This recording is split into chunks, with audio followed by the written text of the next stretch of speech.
Bismillahirrahmanirrahim. Teman-teman semuanya, ini judul kita. Mohon maaf, ini sangat oke, langsung masuk aja. Ini judul kita, insya Allah kita ngebahas, kita agak lagi santai aja ya. Kita ngebahas tentang khotrik yang kaitannya dengan uh, almarhum Syekh Yusuf Zanun, Allah yarham. Dan ini perlu kita terus kulik ya, karena dalam manhaj kita, manhaj Hamidi, ini menjadi asas pertemuan awal kita kepada khotrikah gitu. Dan perlu diketahui juga bahwa Ustadz Bel'id atau Syekh Bel'id itu dengan Ustadz Zanun memang benar-benar belajar ya. Kalau kita pernah ingat dulu Ustadz Jalal pernah menyampaikan pas beliau di kunjungan itu, beliau tunjukkan tuh laporan beliau kepada Syekh Zanun dengan metode surat itu juga. Bahkan mungkin saya masih ada di YouTube itu. Itu beliau memang benar-benar menyampaikan daras beliau ke Ustadz Zanun itu memang risalah gitu ya, dengan surat. Dan ini alhamdulillah berkahnya sampai ke ke kita gitu. Bahkan eksistensinya Rik'ah itu ya di kalau mau diakarkan ya di Ustadz Zanun. Karena kalau kita lihat ya dalam perkembangannya itu Rik'ah itu yang mengungguli dari semua perlombaan ya di Indonesia. Kalau kita bilang Indonesia siapa? Ya Indonesia yang Manhaj Hamidi pastinya. Kenapa bisa seperti itu? Karena salah satu adalah pembelajaran yang efisien dan efektif banget. Nah, jadi kalau misalkan banyak yang mencibir, kan banyak sekali ya kalau kita ikuti perkembangannya itu, kalau memang kita benar-benar ngerti, itu biasanya ada yang mencibir. Bahkan tidak jarang yang melihat bahwa buat apa sih belajar rikah gitu kan, buat apa sih rikahnya terlalu ini dari awal titik lagi gitu. Itu banyak sekali yang seperti itu. Sebenarnya kita coba untuk definisi dulu ya. Apa sih rikah itu kan, khotrikah itu apa gitu. Mungkin kalau teman-teman kita yang sudah mulai bahkan sudah mungkin pernah ngebahas ya atau semuanya ikutin YouTube-nya BK, insya Allah udah dijelaskan dengan gamblang apa tuh rikah gitu dengan hostnya sejalan itu masya Allah ya. Rikah itu kan potongan-potongan karena segala macam yang tuh udah ngerti semua. Tapi memang kalau kita pengen definisikan itu ya rikah itu ya dia itu sebenarnya masuk kepada hot modern karena modern itu kan awalnya kan 1800 ya zaman modern. Yang mana yang muncul di Utsmaniyah di Turki. Jadi kalau bilang khot yang paling klasik apa? Bukannya Rikah, karena Rikah itu baru kemarin, baru 1800-an lah. Ya bahasanya tuh ini mungkin awal-awal kalau ya 40 tahun atau 50 tahun lah. Pondok-pondok pesantren aja lebih lama daripada khot Rikah muncul gitu. Insya Allah gitu bahasanya itu. Dan ini dikenal dengan yang muda, nggak ada harokat segala macam. Nah sehingga rikah itu dipandang sebelah mata gitu kan. Sebelah mata tuh bukannya mata satu, sebelah mata tuh kayak ya disepelekan lah. Bahkan kalau kita lihat di perkembangannya itu sekarang rikah itu bahkan sudah tidak diminati lagi dalam di ajang lomba. Bahkan sudah ada yang menghilangkan segala macam. Tapi kalau kita lihat dari ininya, tadi sudah ya definisinya. Nah, ini kalau kita lihat teman-teman semuanya untuk kita lihat ya kibar-kibar para khototin kayak Mumtaz Effendi, Syekh Mustafa Halim, kemudian apa namanya ada juga khotot ya Muhammad Bey. Mereka ini semuanya kibar-kibar khotot semua ya, dan mereka juga menulis rikah gitu. Jadi rikah itu bukannya hal yang sepele gitu. Justru dia mempermudah. Kenapa mempermudah? Karena dia lahir daripada hasil upaya niat mempermudah gitu loh. Jadi perkembangannya ini kalau misalnya punya slide yang tadi saya tunjukkan, itu khot rikah itu kan muncul paling terakhir. Jadi setelah sebelum khot nafsi, itu ada khot rikah dulu gitu. Jadi kalau kita kenal ada khot nafsi ya khot yang sendiri itu sesuai dengan yang kemauan. Itu ada namanya khot rikah. Nah rikah itu kalau dalam susunan akal musita itu paling terakhir muncul seperti itu. Karena dia baru-baru kemarin, baru 1800-an gitu. Kalau Nasai kan sudah lama sebelum, jadi mungkin abad ke-17-an. Dan paling lama itu Maghribi, itu paling lama. Kufi dulu baru Maghribi kan. Nah, DKI itu paling akhir. Nah, kemarin kalau kalian teman-teman semuanya mungkin sempat mengkaji mendengar kajian yang di BK itu, Rik'ah itu muncul dari hot apa? Dari hot Dewani. Hot Dewani. Ya, seperti ini nih. Tasbih ini kan salah satu dia Tasbih ini salah satu ini dia dalam ajaran Utsmani itu kayak kalau di ini kan saya lupa dia itu menteri luar negeri. Nah, salah satu sekretaris menteri luar negeri kalau nggak salah ya dalam sejarah itu dia itu mencoba mempermudah mensederhanakan khot diwani yang biasanya dipakai di kantor disederhanakan. Kelihatan naik-naik ini adalah dulu modelnya diwani. Nah, diwani kan dulu naik-naik seperti itu. Nah, ini modelnya masih dinaik-naikkan, tapi memang ini sudah masuk upaya untuk mensederhanakan bentuk khot diwani. Maka rikahnya beliau pada masa awal-awal itu ya seperti ini. Nanti pada akhirnya disederhanakan bentuknya ya seperti kayak tulisannya Mustafa Halim ya, yang seperti ini. Ini juga bagian daripada penyederhanaan daripada diwani. Tapi mereka semua juga nulis gitu, nulis rikah. Jadi rikah itu bukan khot yang saya kira bukan yang sebagaimana dikatakan pada orang-orang yang zaman sekarang. Yang rikah itu apa namanya terlalu apa ya tidak berguna, tidak dipakai seperti itu. Mungkin saya apa ya kalau mulai dibilang tuh mungkin mereka itu terlalu eksklusif sehingga penempatannya tidak seperti seanggun atau sehormat orang-orang dulu. Orang-orang dulu tuh mengetahui posisinya, jadi tidak pernah menyalahgunakan khotnya. Seperti bagaimana yang dipakai di sini nih. Ini penulisan khot aja mereka tuh menghargai ya. Jadi kalau misalkan naskah di mana, kemudian rikah di mana, dipakai semuanya. Nah, seperti juga nih kayak Ustadz Hamid Aitaj ya, atau Hamid Amidi yang kita kenal. Beliau juga nulis rikah. Beliau punya khot rikah, kemudian juga Ustadz Zanun yang terakhir nih, Ustadz Muhammad Izzat juga seorang kodi juga menulis rikah. Beliau satu masa pada zamannya itu juga menulis rikah. Nah, yang terakhir Ustadz Zanun menulis rikah. Beliau yang sekarang ini sangat terkenal di mazhab Hamidi. Yang perlu kita ulas ya. Tapi banyak yang mencibir juga. Kenapa pakainya rikahnya Zanun kalau bahasa singkatnya tuh. Dulu pernah banget di pas momentum saat Emner itu guru kita juga menceritakan tentang saat Belit itu dipertanyakan sama salah satu mudaris juga di Mesir itu. Kenapa kamu masih pakai rikahnya Nun gitu kan? Sedangkan rikahnya itu nggak apa ya terlalu sederhana banget lah. Gitu. Sering kali dicibir, sering kali dipandang sebelah mata. Gitu. Kata beliau ya dibiarin aja pada akhirnya kan karena memang saya Belit itu mengadopsi manhaj kemudian arahan daripada saya guru beliau Zanim. Nah ini juga salah satu bentuk penggunaannya sampai dulu tuh sekarang masih ada juga kuburannya ada di Istanbul. Ini kuburan aja yang dituliskan puisi-puisi yang dituliskan menggunakan rikah. Jadi rikah itu ya tidak sederhana atau bahasanya tuh ya khot yang paling garumu sama lah gitu bahasanya. Karena saking kita udah cinta kepada khot yang lain, akhirnya khot rikah dipandang rendah seperti itu. Bahkan di kuburan-kuburan ini pada masa akhir hidupnya pun mereka dituliskan dengan menggunakan khot rikah seperti itu. Gitu ya. Nah ini yang saya ketemu, ini lucu banget ya, ini SIM ya. Kalau kita mau di sini, saya coba cari informasinya.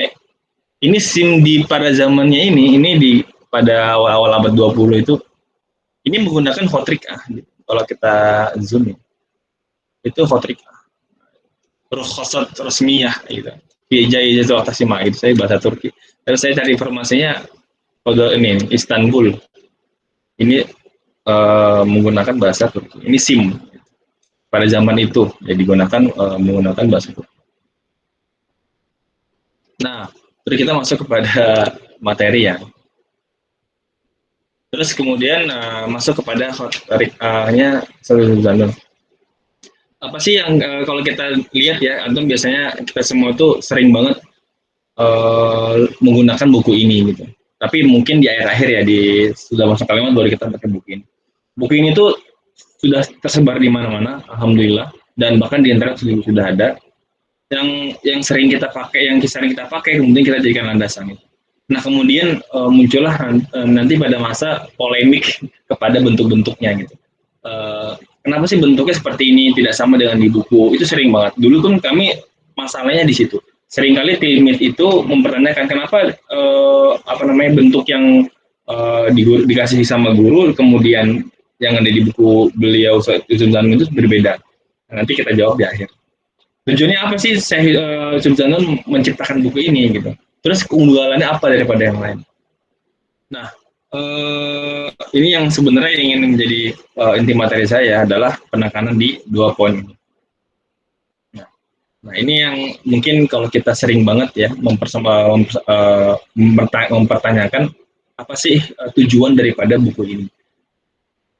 Jujur aja kalau kita ingat-ingat ya bahwa pembelajaran di kita tuh sering banget untuk langsung menulis gitu.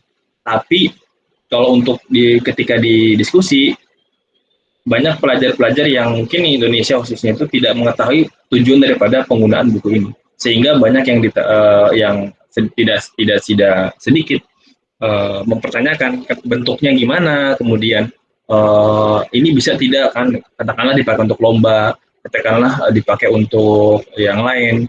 Dari sekian banyak penulis yang di Turki, kenapa Yusuf Zanun bentuknya seperti ini? Nah, itu banyak banget. Nah, kalau kita telusuri di maklumat ini, itu semua kejawab sebenarnya. Yang kemudian juga ini teman-teman semuanya, ini ada kalau yang di sini ini ada namanya tasrih dari Syekh ya. Ini yang memang beliau buku yang memang Syekh memberikan taufik sendiri. Di situ kan pemberian langsung lah ya, bahasanya apa ya? Ada legesir lah gitu. Nah, terus di sini nih. Ini saya coba artikan ya pakai mesin. Nah, ini di sini sebenarnya sudah dijelaskan gitu, bahwasannya buku ini itu adalah tujuan daripada ila syarhin wafin mustafidun gitu. Nah, ini sebenarnya untuk adalah pembelajaran ringkas gitu kan. Nah, salah satunya adalah talkhis ini penting banget, talkhis madmuni daurat atau dribi al fatirikah ligordil murajaah wal istifatu minha fi amali tadris. Jadi sebenarnya momen ini itu adalah momen untuk mengajarkan pelajaran rikah gitu, yang lama. Kemudian beliau ingin sekali memberikan bahasa itu sebuah sebagai pionir ya untuk terobosan bagaimana nih mengajari rikah dengan baik gitu. Dan ini benar-benar sangat, kalau bahasa kita ngajar di sekolah tuh ada RPS, ada RPP segala macam. Nah, beliau itu bertujuan untuk mengadakan manhaj di buku rikah itu dengan dengan model seperti itu gitu. Nah, dari sini aja sudah ketahuan bahwasannya beliau itu memang sangat kuat banget dalam metode. Jadi bukan kepada bentuknya. Memang indah sini rupa ya. Di sini beliau tuliskan ya, di mawaqi al-funun tashkiliyah gitu kan. Bentuk-bentuk kesenian itu, bentuk-bentuk seninya atau seni visual estetik ya. Tapi juga watagul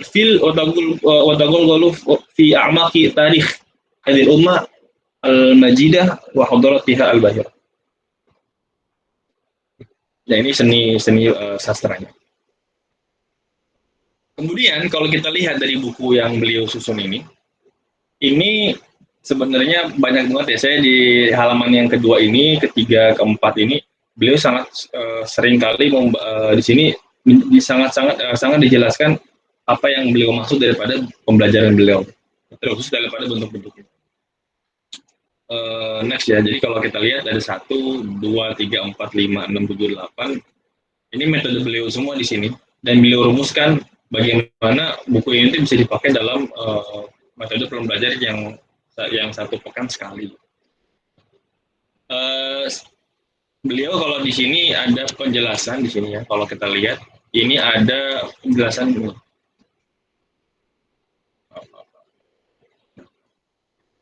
Sini ada beliau jelaskan bahwa bidurus yang ada di arba'atun wa ishrun. Beliau menjelaskan bahwa pelajaran beliau itu pada hakikatnya cuma 24 pelajaran.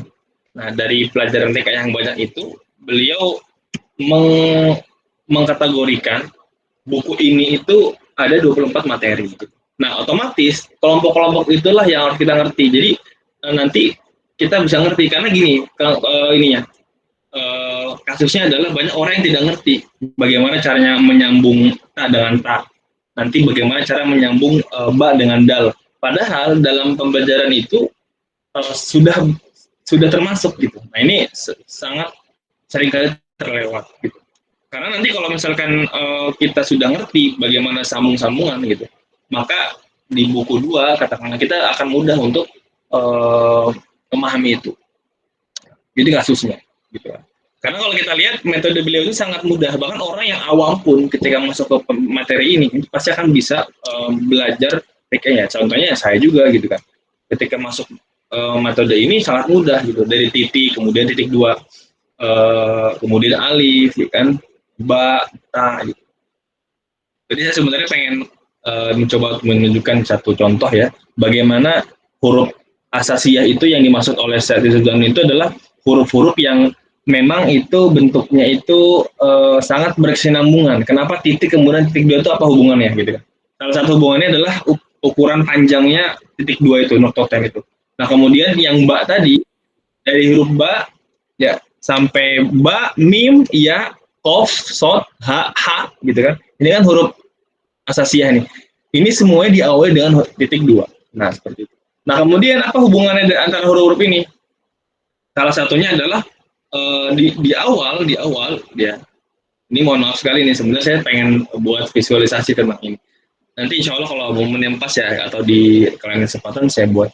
Alif itu adalah pergerakan huruf horizontal ke bawah. Nah, ini sebenarnya poinnya di sini. Kemudian ba itu adalah huruf mustadir searah jarum jam. Jadi beliau mengajarkan sesuai bagaimana pergerakan-pergerakan bentuk secara menggunakan kacamata seniman gitu kan, geometris. Nah, kemudian dari kanan kemudian ketika masuk huruf berikutnya beliau membentuk huruf mim gitu. Jadi bentuknya dari kanan ke kiri, belajar gitu. Kemudian masuk huruf ya dari kanan kiri kiri kanan kiri. Kayak gitu.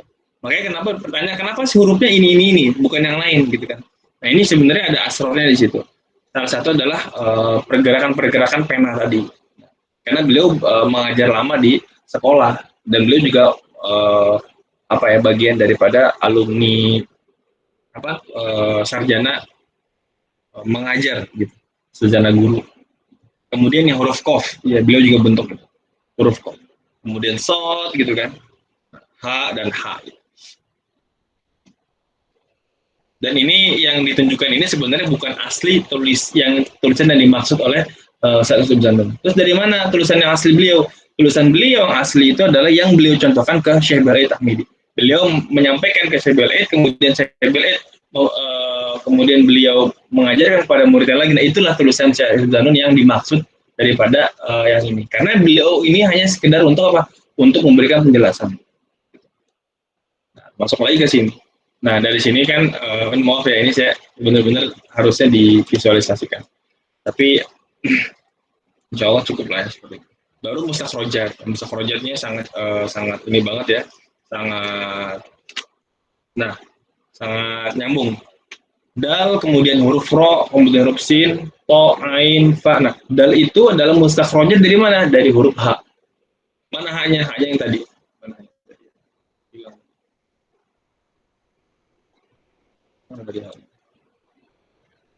Nih dari H. Kalau kita lihat di sini mustakhrajat itu keluar dari huruf H yang belakang.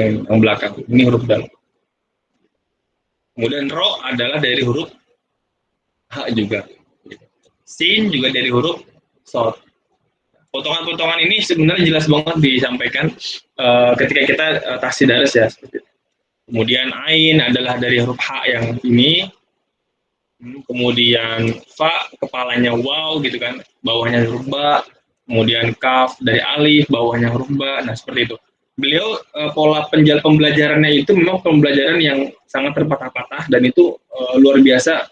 Bahasanya beliau membongkar, memberikan terobosan baru bahwasannya khot itu bisa di melalui pendekatan-pendekatan geometris. Nah itu yang saya highlight itu.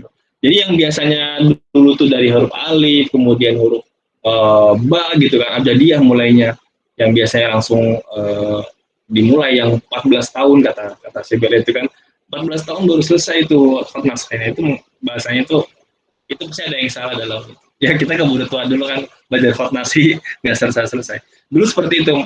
Cita-cita pada zaman itu khot kibar itu sangat lama sekali belajar khot itu. Nah akhirnya terobosan inilah yang menjadikan kita itu cepat dalam belajar. Nah ini juga jim ini gabungan tadi aja ya, tapi kalau misalkan kita sepertinya kita nggak dipakai ini, yang itu nggak dipakai, khot juga nggak dipakai seperti itu. Nah kemudian di bagian ini, kemudian masuklah di bagian yang ini. Masuk kita bagian di huruf ini. Arabi wal Arabi asyar. Nah, babul hibul awlat yang tadi sejalan sama dia, babul hibul awlat ini apa? Momentum apa gitu kan? Kalau saya lihat di sini, ini adalah momentum penulisan huruf alif. Ya, pertama alif, fokusnya adalah pembentukan alif. Alif ini alif kedua, kemudian alif yang ini, alif yang ada di dalam lam, alif yang ada di sini. Beliau menyusun kalimat ini ada, beliau memberikan kalimat ini dengan tujuan apa? Pembelajaran huruf alif dan huruf ba gitu. Jadi sangat mudah banget ya di bagian ba, kemudian dal ini pengulangan-pengulangan ba alif ba alif ba alif ba alif. Ini sangat metodologik banget ya. Jadi sistematis lah gitu. Kemudian di sini di bagian kedua najun akhodari dan jadi, dan ini pengulangan-pengulangan di huruf jim, kepala jim, yang sini jim di atas, yang setelahnya itu ke bawah, kemudian di jim di depan seperti itu. Sama juga ba'dal dan ba'dal yang pisah, kemudian dal mufrad seperti itu. Kemudian di sini beliau mengulangi yang alif di belakang sama dengan dal yang tadi. Nah ini metode yang ini saya kira canggih banget ya. Beliau mampu memberikan pelajaran sistematis. Ketika kita itu menulis huruf najah haroidun, kita harusnya sudah bisa. Kenapa? Karena materi ini sudah pelajari di sebelumnya gitu. Pelajari sebelumnya. Nah ini yang saya kira perlu dipahami bahwa rekahnya beliau itu ketika beliau menulis, beliau ingin menawarkan metodologi, bukan hanya sekedar menawarkan tulisan. Saya kira lebih canggih ya, sebagaimana juga beliau saya menyampaikan, mengajar itu lebih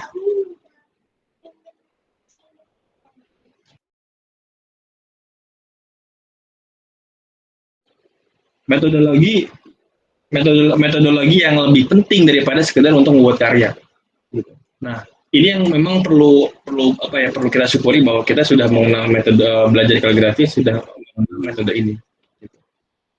Nah, berikutnya yang di sini, ini ketika momentum menjelaskan sabirun caturun yasrubu haliban, ini huruf alifnya kita seharusnya sudah selesai di pelajaran pertama, kalian pertama. Kemudian hurufnya short juga sudah. Nah, sekarang tinggal bagaimana short menyambung kepada huruf ro. Huruf ro, kemudian huruf ro ini sebenarnya kan temannya dal ya, karena di abjadiyah itu temannya dal gitu kan. Dal dan ro shin gitu kan.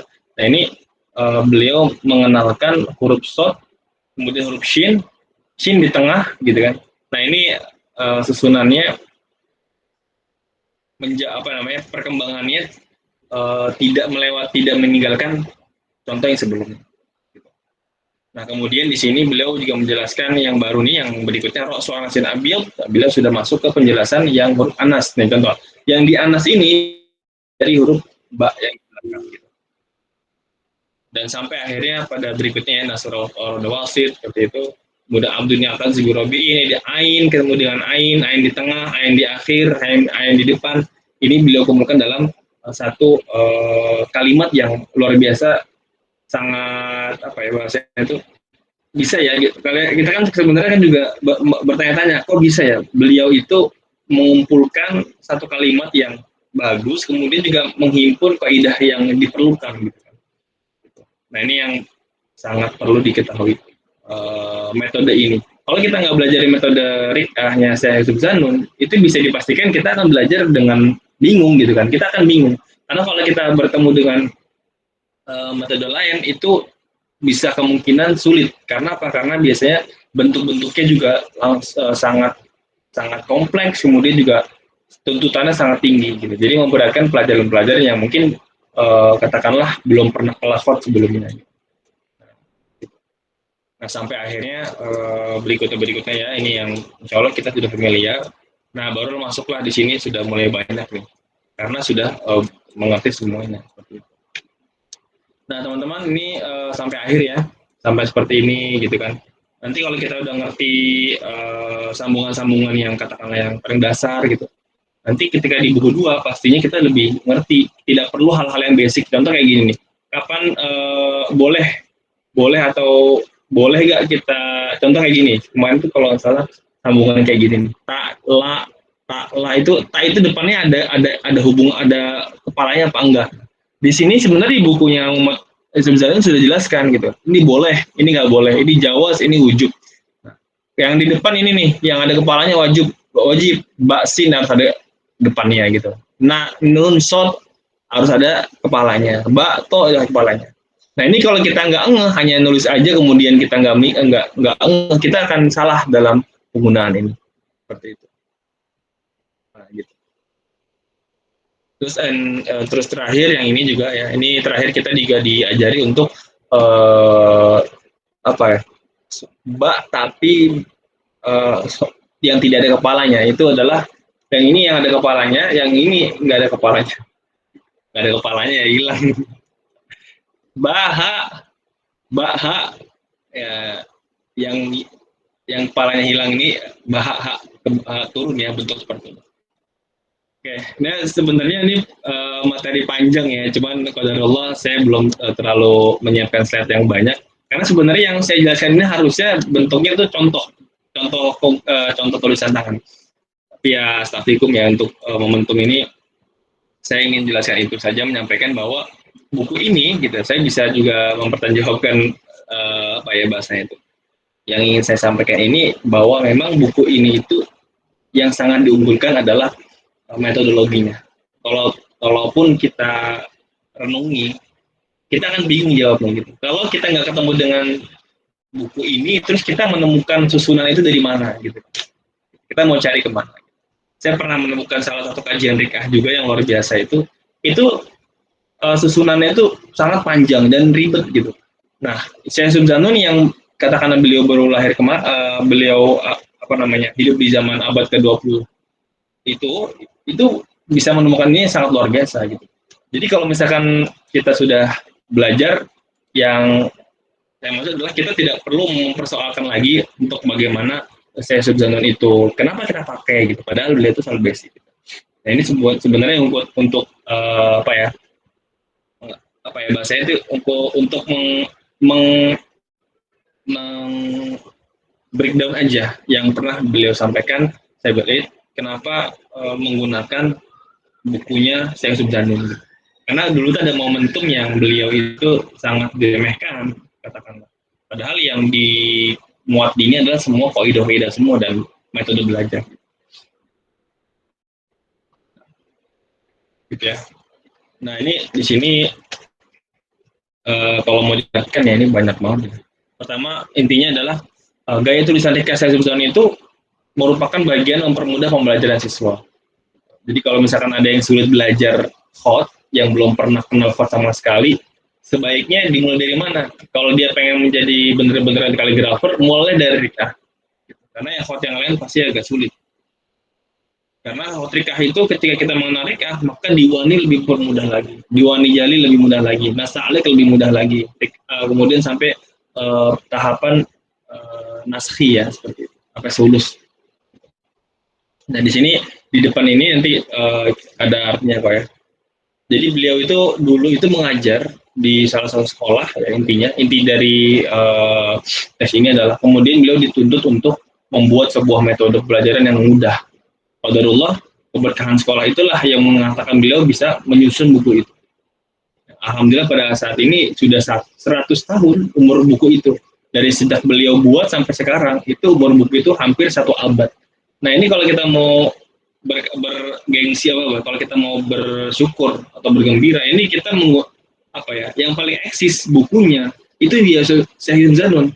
Karena saya pernah melihat salah satu kajiannya itu ada model-model kajian rekah juga, pembelajaran. Itu nggak sampai sekarang bukunya nggak kedengeran gitu. Nah, beliau ini udah hampir 1 abad, tapi buku ini masih bisa difungsikan, digunakan, bahkan terus diwarisi. Karena tadi pendekatannya ini pendekatan yang mudah banget untuk masyarakat umum gitu dan sistematis. Nah, kalau yang kita kenal ini di sini dari min basit dalam merokok. Jadi kalau kalau dibilang yang mudah itu adalah yang naskhi, berarti pendekatannya bukan itu. Jadi pendekatan taklid ya, bahasanya itu tradisional gitu, al-adah kan. Tapi kalau misalkan secara pendekatan kesenian, pasti yang paling mudah itu adalah yang rikah gitu, karena pendekatannya itu pendekatan geometris yang disampaikan. Tapi nggak bisa juga dibilang itu. Kalau misalkan rikahnya digunakan dengan rikah yang lain, pasti sulit. Tapi kalau misalkan rikahnya dipakai rikahnya saya bisa dan pasti mudah. Karena beliau merinci itu dengan sebaik mungkin. Sampai juga beliau ada juga yang buku diwani yang versi beliau, Mukadimahnya. Nah ini kayaknya nggak penting banget ya. Oke. Nah itu yang mungkin yang bisa saya sampaikan teman-teman semuanya. Highlight saya adalah keberkahan metode ini sangat dirasakan ya, terutama bagi teman-teman kita di Indonesia yang belajar dengan Mas Hamidi. Yang harus kita kuatkan adalah kita harus memahami apa yang kita lakukan, kita harus memahami apa yang sedang kita lakukan, yang kita pelajari gitu. Sehingga nanti ketika kita pun mengajar, kemudian kita ditanya oleh siapapun itu, kita bisa menjelaskan, oh kenapa kita menggunakan buku ini, kenapa kita menggunakan buku ini, kenapa nggak langsung aja ke rikahnya Muhammad Izzat, bukunya Syekh Zanun kan tulisannya nggak sebagus itu gitu kan. Itu adalah omongan seperti itu. Nah ini jawabannya adalah seperti tadi, karena sebaik-baiknya khairu at-ta'allum itu kan at-ta'lim ya. Nah ta'lim itu kan menggunakan metode gitu. Jadi metode itu yang perlu digaungkan dulu gitu kan. Apa namanya, al-mad atau itu ahamu minal madah gitu. Cara itu lebih baik daripada materi. Waruhul mudaris ahamu min tariq. Dan guru lebih lebih penting daripada tariq tersebut. Tapi yang mau saya sampaikan adalah ketika kita menggunakan metode yang benar, menggunakan cara yang benar, otomatis dan insya Allah itu memudahkan kita menyampaikan kepada tujuan. Jadi teman-teman semuanya yang sudah masuk bergabung di kita di Baitul itu, bagi yang baru-baru, insya Allah teman-teman kita yang baru bergabung, memang pengenalan apa ya, memahami sendiri mazhab Hamidi itu juga perlu waktu ya gitu. Bahkan saya lihat pun ketika dulu kita ingin beranjak kepada kisah-kisah yang berat atau cerita-cerita para ulama itu beliau menyampingkan dulu. Tapi memang perlu waktu gitu. Sehingga kita bisa ngerti dan kita betah di manhaj ini. Jangan sampai kita udah gergatan nih, aduh ini masih rikah ini buat apa sih rikah gitu. Udah nggak ada harokatnya gitu. Indahnya di mana kan gitu ya. Kita pengennya langsung ke nasfi, pengennya langsung ke sulus. Itu perlu tahapan-tahapan yang perlu disabar. Sehingga ya alhamdulillah guru-guru kita semua juga sudah menyelesaikan itu, alhamdulillah sudah sampai yang bahkan sudah sampai sulus, darah sulus, dan itu sangat disyukuri. Oke teman-teman, saya kira ini cukup ya materinya.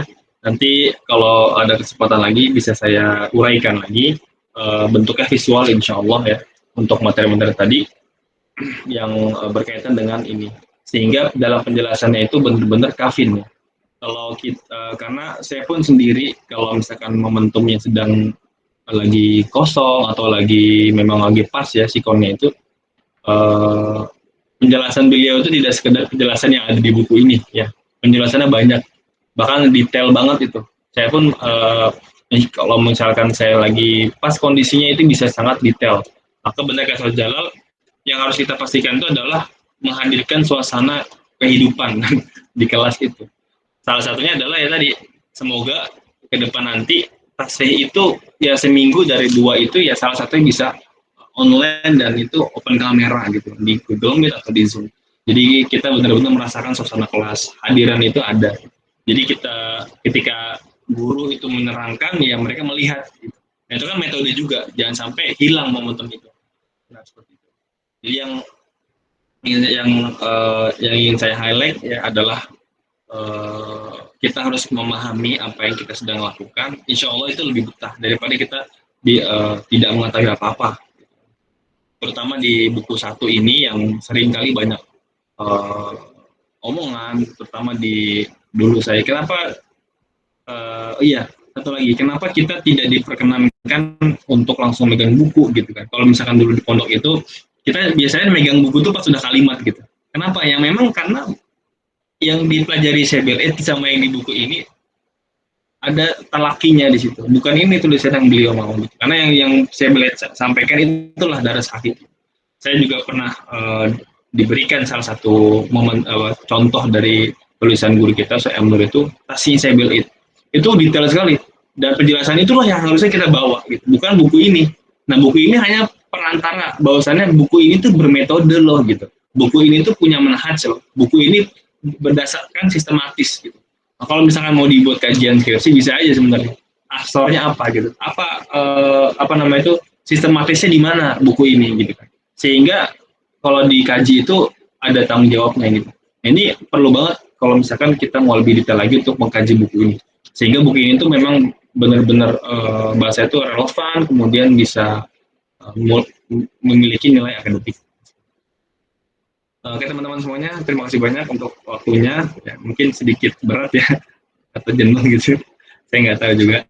Dan insya Allah semoga bermanfaat untuk semuanya. Ya lagi, mungkin kalau ada pertanyaan bisa, tapi melihat jam disesuaikan aja seperti itu. Izin bertanya Ustaz. Oke, silakan Ustadz Naji. Mau nanya Ustaz, busola untuk buku 1 Izzat Yusuf Zanun dengan Izzat ada beda atau enggak Ustaz? Perbedaan busola. Menanyakan tentang busola ya, busola Yusuf Zanun dengan Ustaz Muhammad Izzat. Hanya ini Ustaz pertanyaannya, ada lagi? Ya itu Ustaz. Oke, hanya itu. Silakan Ustaz Maulana agar dijawab pertanyaannya. Ya, Bismillah, saya jawab saja. Busolah, apakah ada beda atau enggak? Kalau based on, kan tadi kan saya ini ya bahasanya itu menyarankan tentang menekankan banget kaidah ya di buku ini. Busolah itu kan asal mualanya dari titik ya. Titik itu yang menentukan busolah. Jadi memang sebenarnya mengontrol atau mensetir busolah itu adalah di bentuk titiknya di buku 1 ya. Jadi kalau kita dulu dijelaskan awal itu buku titik itu kan kalau misalkan kita tulis tanpa garis gitu kan, itu bentuk titiknya itu tidak lurus gitu. Bahkan dia secara organik ya dan secara natural dia akan condong sedikit. Kemudian kita tarik. Nah itu kan udah secara natural ya. Kecuali ada nggak natural itu miringnya seperti itu. Kemudian dari situ terbentuklah titik 2, titik 1, titik 2 seperti itu. Dan terbentuklah garis gabungan antara horizontal dan vertikal itu. Ketika dia bergabung di rikah buku 1 itu sangat mudah banget kita mendapati busolahnya di situ.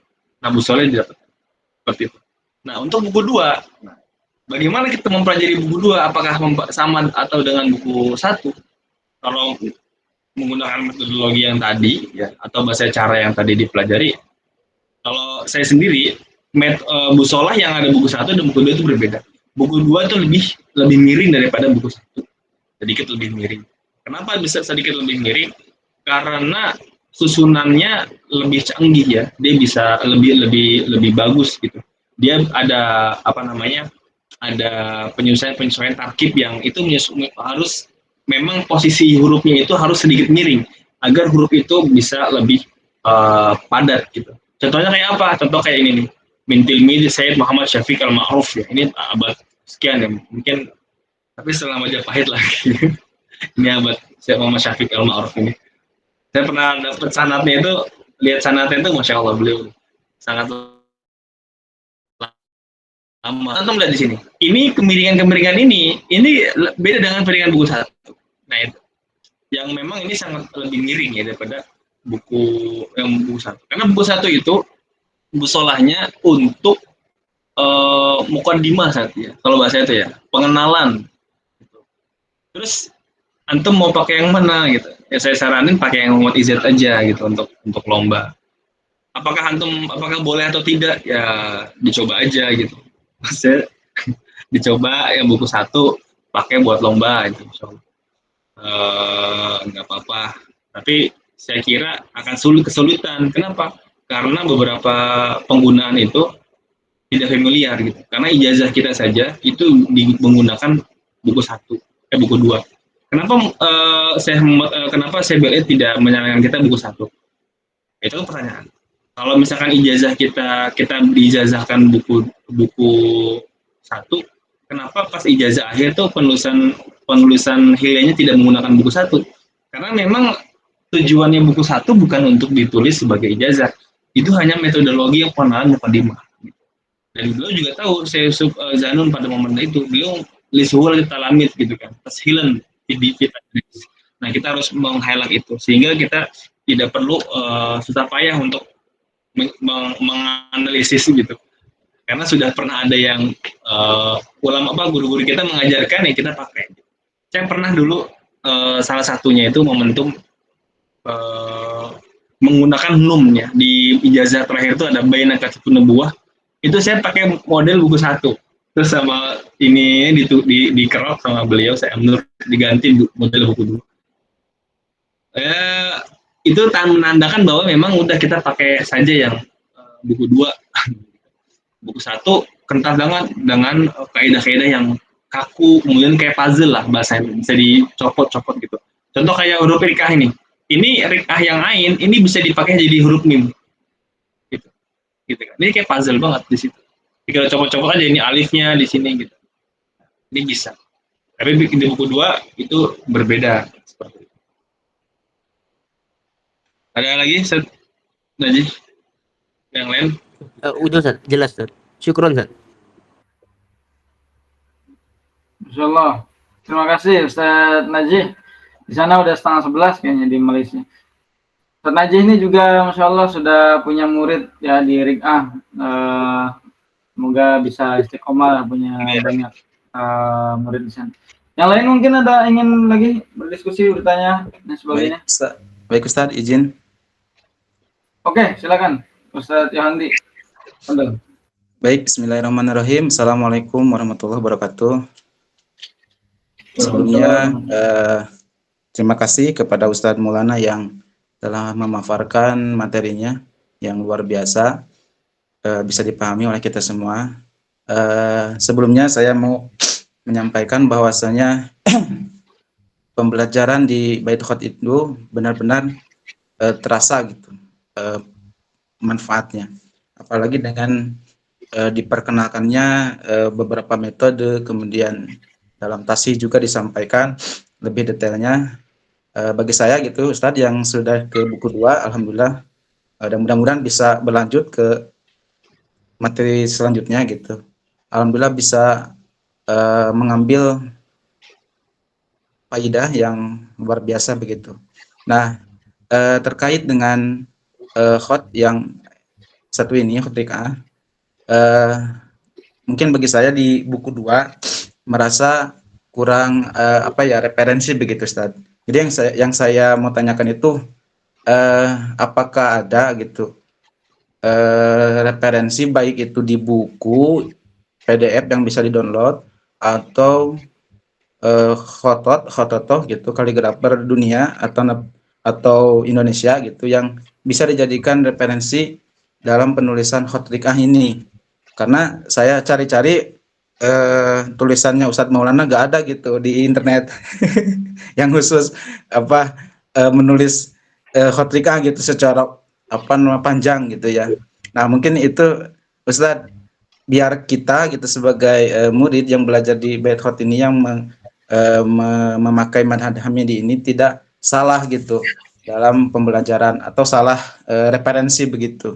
Yang kita lihat misalkan bagus, tapi ini justru melenceng atau keluar dari asas-asas Hamidiyah ini gitu. Ustadz, mohon diinformasikan atau diberitahu begitu apa namanya referensi baik dari Khotot Indonesia ataupun dunia.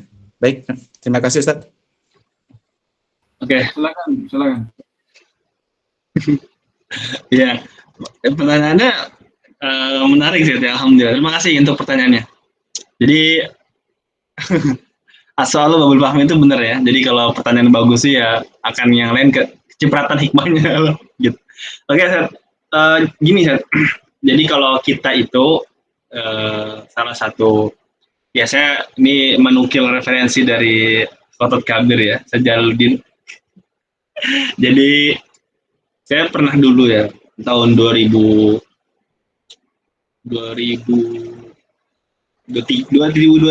lah, 2022. Pas itu momennya saya lagi santai gitu, maghrib. Kemudian intinya gini, referensi itu yang pertama kali harus kita ambil itu adalah referensi Kodim yang lama-lama gitu. Salah satunya itu. Kita kalau misalkan ngambil guru siapa, kita kan sekarang belajar buku 2 kan Ustaz Muhammad Izz Effendi. Kita telah itulah buku itu, buku-buku lama itu. Karena di situ banyak kaidah-kaidah yang belum kita pahami. Karena gini, kita menyelesaikan pelajaran dengan kita membuat karya itu beda, Bang. Kenapa guru-guru kita mengajarkan kita untuk lomba gitu? Karena terbuka pikiran kita untuk sambungan-sambungan yang bukan template gitu kan. Kalau kita kan hanya nulis aja, kita nggak tahu ini sambungan apa, ini huruf apa, kenapa ini kecil, kenapa panjang. Nah pas kita membuka ulang gitu dengan buku-buku yang sudah pernah kita pelajari, atau bahasa gini, buku kita itu ya udah buku panduan gitu loh. Jadi kita tidak perlu pusing dulu untuk mencari referensi. Nah, insya Allah ya, untuk apalagi Rika itu kan sangat sederhana ya. Sejauh ini yang gini sebenarnya, sejauh ini itu yang beradu di katakanlah lomba-lomba di internasional, apalagi Rika itu, insya Allah nggak seberat Khotot yang di atasnya kayak Diwani, Deoni Jalil, Nashi gitu kan. Bahkan bahasanya itu akan kembali kepada karakter gitu, karakternya penulis gitu, atau dengan tarkib lah itu biasanya berlomba gitu. Jadi yang paling penting itu adalah yang satu kita sudah ngerti paham betul bagaimana buku itu ditulis. Salah satunya buku apa ya? Bukunya Muhammad Izz Effendi gitu. Kita carilah referensi itu. Apalagi bentuk-bentuk sambungan. Nah, nanti kalau misalkan kita sudah selesai di buku 2 itu, baru kita mencari referensi tarkib gitu kan. Kan pertama kan referensi huruf deh, hurufnya gimana, boleh apa enggak gitu. Kemudian tarkibnya bagaimana gitu. Nun, kalimat ihsan itu boleh gak nunnya di dalam sin. Nah itu kan kita perlu referensi. Nah itu barulah kita mencari kemana-mana gitu. Kadang ada yang nggak ditemuin loh di buku Muhammad Izz itu. Salah satu adalah yang saya belum temukan adalah alif bertemu di lam itu. Itu hanya ada di Diwani harusnya. Tapi saya alhamdulillah ketemu. Kemudian kayak gini nih bentuknya Allah, tulisan awalullahu umrohu ini kan juga bagian daripada bahasa itu apa ya, tasarrufat gitu, tasarrufat yang masyhur sebenarnya.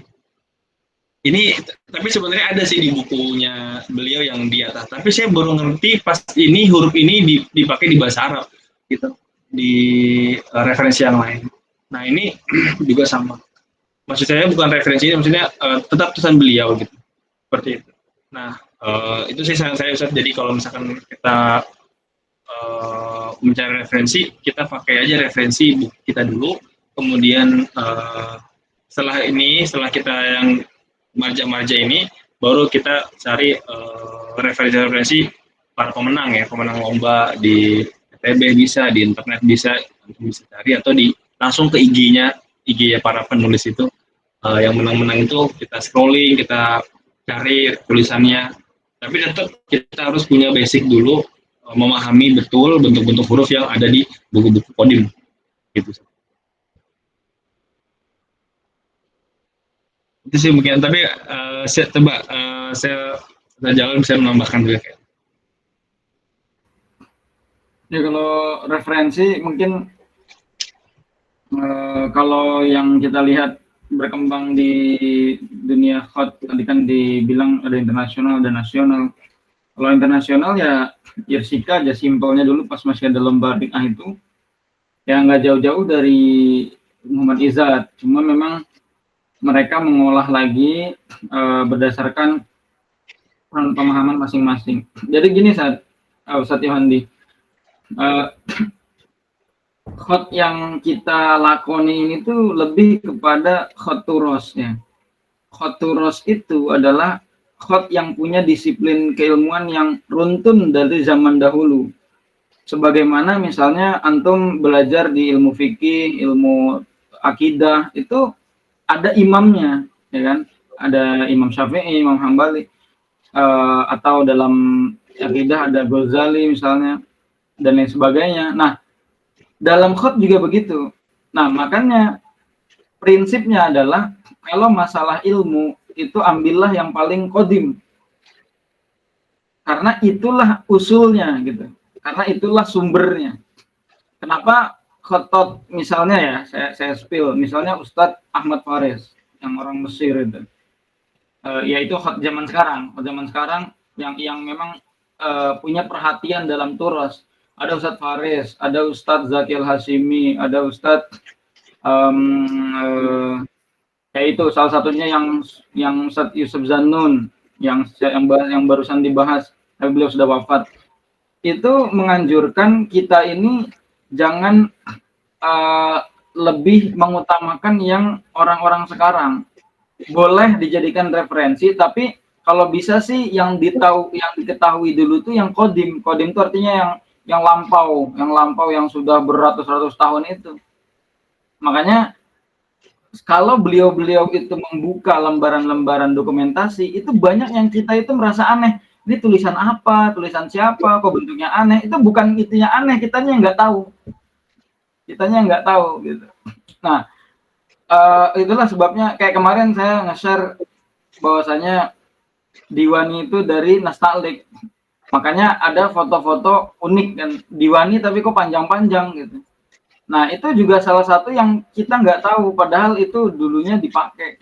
Nah, makanya untuk referensi itu betul tadi bisa diambil dari yang kodim, yang lama-lama itu diperkaya, nanti baru yang era modern. Orang modern itu antum nggak usah bingung, itu Ustadz Maulana jadi referensi itu. yang khotot zaman sekarang ya. Ustadz Maulana antum nyari di internet sih, di Google, jangan di Google. Kalau antum nyari di Google nanti keluarnya Google Scholar-nya beliau, itu jangan dibaca, pusing antum nanti. Nah, kalau mau antum buka IG-nya Ustadz Maulana itu yang kemarin menang di Irak, itu bisa jadi referensi. Ya kan, yang menang di Irak terus nanti dijadikan bahan pertimbangan. Dan begini, ini seru nih. Kalau antum bahas referensi, itu berbijak-bijaklah dalam memahami. Artinya begini, kita harus cerdas. Jangan termakan oleh satu sudut saja. Misalnya, enggak saya pernah lihat referensi di sini ya, kamu nulis salah itu enggak sesuai dengan yang saya pahami. Yang enggak begitu juga gitu. Karena kita ini kaya kan referensi. Di belahan Turki ada, di Irak ada, di Saudi ada, di Mesir ada. Mereka punya Riqah juga gitu. Nah, makanya masalah referensi ini kalau untuk yang muasir, yang modern, ya, di saudara-saudara kita banyak, Ustadz Maulana, di Sakal ada, ya, di Ustadz Nafang itulah, dan lain sebagainya. Kemudian di Timur Tengah ada namanya Hanadi itu orang Irak, perempuan di Instagram. Kemudian ada namanya tuh Khatat AA ya, apa ya? Khatat AA,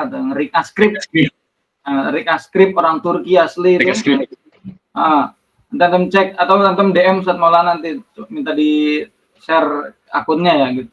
Itu semua bisa jadi. Ya, tapi kalau yang kodim Ini yang disampaikan barusan tuh referensi juga, saya juga baru tahu tuh. Ustadz Hamid Aitats juga punya Rik'ah di situ kan.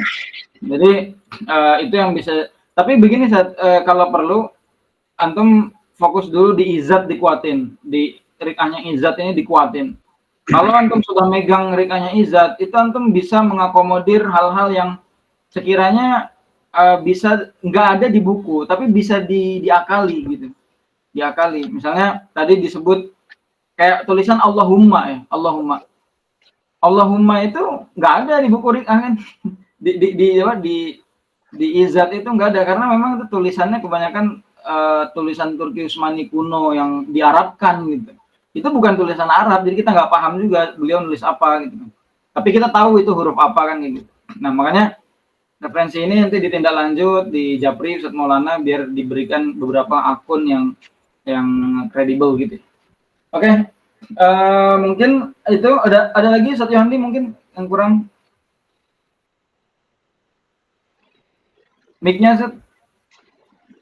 Ya, alhamdulillah cukup Ustaz. Oke. Terima kasih. Oke, yang lain mungkin ada lagi? Ustaz yang lain atau Ustazah mungkin? Oke, jika tidak ada mungkin sudah cukup. Mungkin kami menambahkan sedikit di satu ini buku yang disampaikan barusan. Karena ini satu poin terakhir yang mana saya share screen sebentar saja. Ini ada satu yang perlu dipahami teman-teman dan cukup mendasar ya. Nah, udah muncul ya. Nah, ini tuh bagian dari Qurrasa Yusuf Zanun yang tadi disampaikan Ustadz Maulana. Fokus di halaman ini itu ada tulisan Mubadarat Tarbawiyah. Mubadarat Tarbawiyah itu artinya adalah sebentar. Dalam bahasa Inggrisnya itu educational initiative.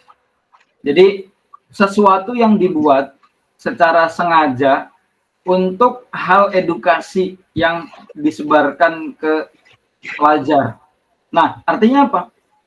Antum melihat Qurrasah Yusuf Zanun ini kan ada di covernya itu durus wa qawaid khatti Rik'ah. Durus artinya pelajaran dan qawaid kaidah-kaidah ya. Tapi begini, buku ini itu dibuat oleh Syekh Yusuf Zanun itu bukan seperti halnya kaidah yang dimaksud seakan-akan beliau membuat kaidah sendiri. Itu enggak. Itu salah paham berarti. Jadi antum melihat judulnya qawaid itu bukan beliau yang naruh qawaidnya. Makanya Ustaz Yusuf Zanun di halaman yang dekat dengan tulisan tadi itu ada tulisan ini Mubadarat Tarbawiyah. Artinya apa? Beliau itu mengupas hal-hal yang teknis yang tadi disebut dengan puzzle-puzzle itu supaya orang paham. Cukup sampai situ. Tapi beliau nggak merasa sebagai pencetus kaidahnya. Beliau nggak menempatkan posisi dirinya di situ, nggak. Nah, ini disampaikan Syekh Bil'id. Beliau mengatakan begini. Zaman mungkin semenjak Turki Utsmani itu sebetulnya kurang cocok kalau orang membuat Qurrasah terus dibilang itu qaidah. Karena sebenarnya qaidah khot itu udah selesai di zaman mungkin Abbasiyah atau sebelumnya. Di zaman siapa kok qaidah itu selesai? Di zaman Ibnu Bawwab, di zaman Yaqut al-Mustaqsimi, di zaman Hafidh Utsman misalnya. Itu udah lampau sekali, zaman Abbasiyah itu udah berapa ratus tahun. Nah, sekarang ini kita ini kalaupun kita buat Qurrasah, buat buku misalnya nih, Ustadz Yohandi sudah memperdalam Rik'ah nih. Kemudian antum berinisiatif, wah di lingkungan saya mau buat buku gitu. Nah, itu boleh saja antum mencantumkan di situ kaidah khot Rik'ah. Tapi ingat, antum cantumkan lagi buku ini disusun untuk mempermudah murid belajar. Nah, itu sama dengan yang dilakukan Yusuf Zanun ini. Jadi beliau nggak merasa pembuat kaidah, nggak. Yang meletakkan kaidah khot Rik'ah itu bukan beliau. Nah, ini disampaikan oleh Syabilit kayak gitu. Nah, karena begini, banyak zaman sekarang itu ustadz-ustadz, bahkan ustadz-ustadz besar, khotob kabir, itu buat kurosah itu seakan-akan kaidahnya dari dia. Padahal kaidah itu sudah dimatangkan oleh sebelum-sebelumnya. Nah, makanya Syabilit selalu bilang sekarang itu antum itu punya peran yang berbeda. Kaidah itu sebenarnya udah selesai. Antum gak usah bikin kaidah-kaidah baru. Lagian siapa sih yang mau peduli juga gitu kan? Orang juga mandang kita ini udah nggak kredibel lagi kalau untuk urusan kaidah gitu. Nah, silahkan kembangkan dalam sisi yang lain. Contoh tadi Ustadz Yohandi misalnya mau buat buku Ri'ah tapi dibuat metodologis. Jadi biar bagaimana nih santri saya nih bisa menulis dengan lebih variatif misalnya. Itu boleh, silakan dikembangkan, tapi secara metodologis, secara penempatan format, secara gini. Kaidah itu nggak usah diurus lagi. Kaidah itu sudah ada pendahulu kita yang menyelesaikan itu. Nah, kalau di ilmu lain misalnya, di ilmu fikih, kita sepakat imam itu sudah selesai 4 itu.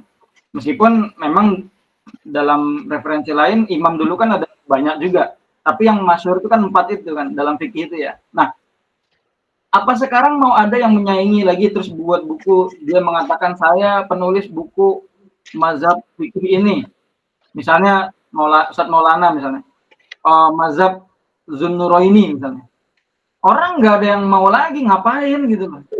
Begitu bahasanya ya. Fikih itu udah selesai 4 itu. Sekarang tugas kita menganalisis kasus-kasus zaman modern kan kayak gitu. Nah, sama dalam khot itu juga begitu. Kaidah itu udah selesai, imamnya sudah ada. Ri'ah di Izzat, Naskhi di Syauqi atau versi yang lain terserah deh. Yang penting udah ada imamnya gitu ya. Nah, zaman sekarang udah nggak usah mikirin kaidah, kita tinggal mengembangkan, untuk diajarkan, untuk dibuat inovasi dalam karya dan sebagainya. Ya gitu, itu mungkin terakhir yang memang saya kira ini penting dan kebetulan momennya pas di materinya Maulana. Jadi itu pesan kemarin saya bilang ketika saya sebelum kesini dari Tangerang itu, dan beliau lagi beres-beres rumah waktu itu.